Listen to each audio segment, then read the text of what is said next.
Satu persatu lini motherboard berbasis chipset Intel Z8 90 dari Gigabyte satu persatu mulai diperkenalkan. Dan salah satunya yang ada di sebelah saya ini Z890M Gaming X.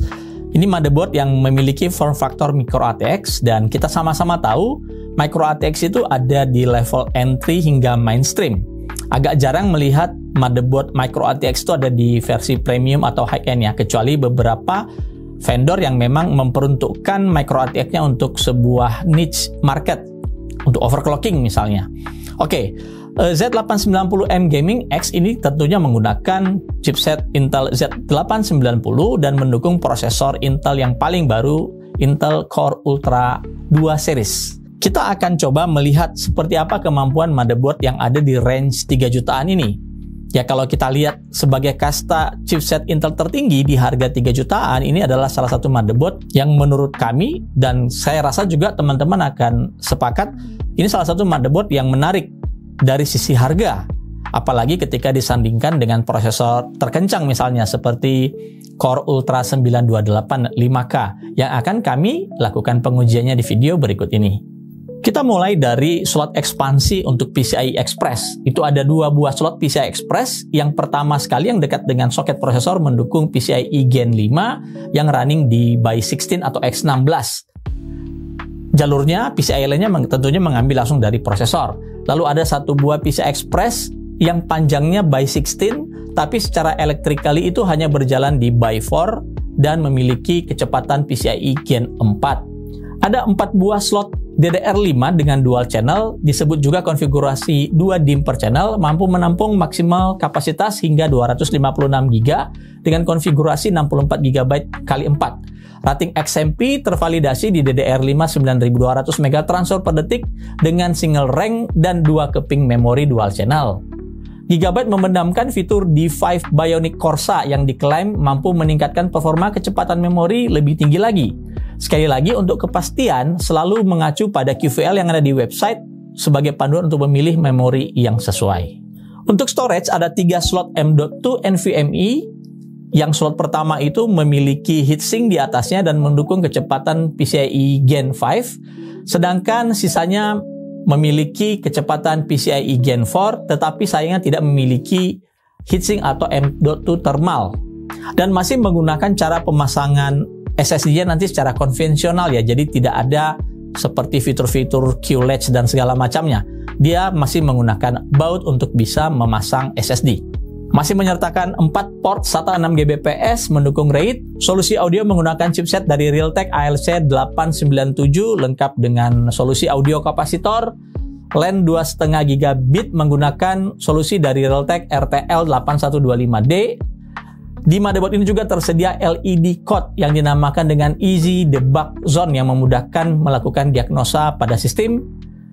Tersedia 4 buah konektor PWM fan untuk kipas atau pompa. Untuk konektivitas yang bisa kita temukan di back panel di motherboard ini ada 1 port PS2 untuk keyboard dan mouse, 3 USB 3.2 Gen 1, 2 USB 2.0, 1 HDMI port, 2 port untuk DisplayPort, dan 1 port untuk RJ45 untuk LAN 2,5 gigabit tadi, dan 3 audio jack. Konfigurasi VRM menggunakan kombinasi 8+1+2 fasa dengan pembagian sebagai berikut. V-Core untuk prosesor, 8 fasa direct menggunakan kombinasi Power Pack Trench FET Gen 4 Power MOSFET VC Sira 12 DP di high side MOSFET dan Sira 18 DP di low side MOSFET dengan konfigurasi 1 high 2 low dengan total 50 ampere per fasa, sehingga totalnya ada 400 ampere untuk V-Core.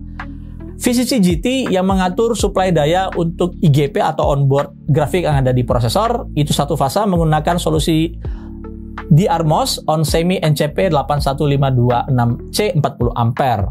VCC AUX penyedia daya untuk eMMC dan PCI Express LAN di prosesor, 2 fasa menggunakan komponen yang sama untuk V-Core. PWM controller digital dari Onsemi NCP 81357 yang mampu mengatur hingga total 12 fasa. Jadi konfigurasi 8+2+1 ini diatur oleh 1 buah PWM controller. Tentunya sirkuit VRM ini dilengkapi dengan beberapa kapasitor padat atau solid kapasitor sebagai filtering, rating 560 microfarad 6,3 volt, dan induktor atau choke seperti yang biasa ditemukan di motherboard Gigabyte lainnya. 8 pin CPU plus 12 volt disediakan untuk memastikan kebutuhan daya maksimal untuk prosesor. Secara teori, 8 pin ini mampu mensuplai daya hingga 400 watt. Dan semua VRM ini diletakkan di atas PCB dengan 6 layer.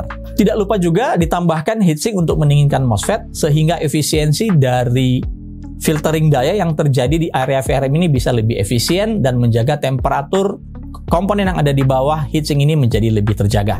Untuk spesifikasi pengujian kami tampilkan sebagai berikut.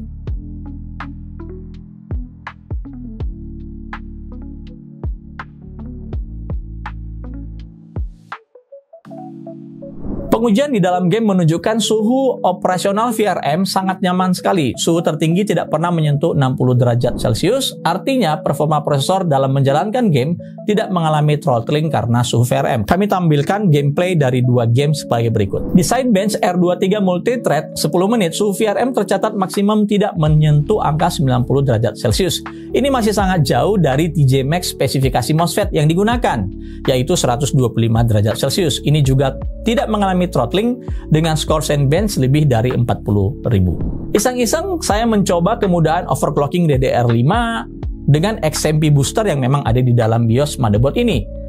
Ternyata memang mudah sekali menjalankan memori G-Skill Ripjaws S5 DDR5 6000 ke DDR5 7600 CL38 dengan hanya satu kali klik dari XMP booster. Kami tampilkan pengujian game saat memori berjalan di DDR5 7600 CL38. Kami bisa katakan Z890M Gaming X adalah sebuah motherboard micro ATX yang memberikan fitur lengkap yang dibutuhkan oleh konsumen menikmati teknologi dari Intel Core Ultra 2 series. Namun kami mencatat satu hal yang cukup penting, ya penting dan nggak penting sih ketika menggunakan VGA bongsor, terutama yang memiliki 3 slot, mengambil 3 slot di belakang casing. Itu nanti akan kemungkinan besar menutup beberapa fitur tambahan, bahkan beberapa akses akan tertutup oleh VGA yang bongsor ini. Belum lagi kalau teman-teman menggunakan kombinasi casing micro ATX yang posisi VGA-nya itu nanti akan sangat mepet dengan bagian bawah dari casing, dan itu nanti bisa menyebabkan temperatur yang akan lebih tinggi pada VGA karena space yang terjadi atau gap yang ada antara VGA dengan bagian bawah casing cukup terbatas. Output videonya itu ada 2 buah DisplayPort dan 1 buah HDMI. Jadi teman-teman yang ingin memanfaatkan IGP dari prosesor untuk bisa menampilkan multi-view pada 3 monitor, ini sangat dimungkinkan dan bisa digunakan.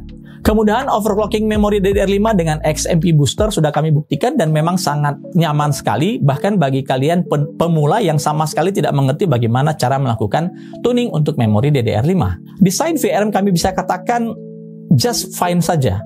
Ini adalah satu patokan atau satu acuan yang bisa dijadikan sebagai desain VRM yang harusnya minimal digunakan agar bisa mendukung prosesor Intel Core Ultra 9285K secara maksimum. Jadi tidak over spec, tidak juga under spec. Ya just fine saja gitu untuk dari sisi desain dan kualitas komponen yang dipilih di motherboard Z890M Gaming X. Kami mencatat juga konektivitas port di back panel itu kurang banyak, terutama untuk USB Type A-nya. Tercatat cuma ada 5. Menurut kami at least ada 6, dan lebih baik lagi 7 atau 8 port yang bisa ada di back panel, mengingat saat ini banyak komponen yang atau peripheral yang menggunakan koneksi dari USB Type A.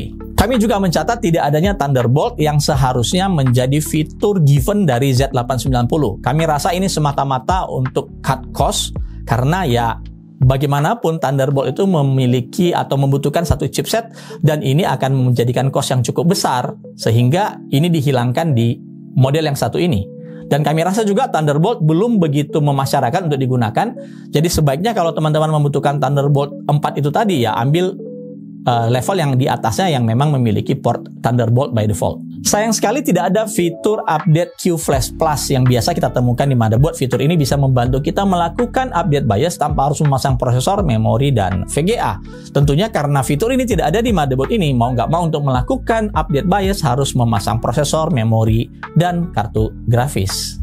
Kesimpulan terakhir kami adalah ketika teman-teman ini mau menjajal kemampuan Intel Core Ultra 2 series di motherboard yang decent, harganya tidak mahal, terjangkau, dan memiliki fitur basic dari sebuah Intel Z890, dan tentunya ini motherboard sudah mendukung overclocking karena chipsetnya sudah mendukung overclocking prosesor dan memori ya. Kami bisa merekomendasikan ini kepada teman-teman yang ingin mengadopsi teknologi terbaru dari Intel. Sampai bertemu dengan konten MyClub ID channel berikutnya.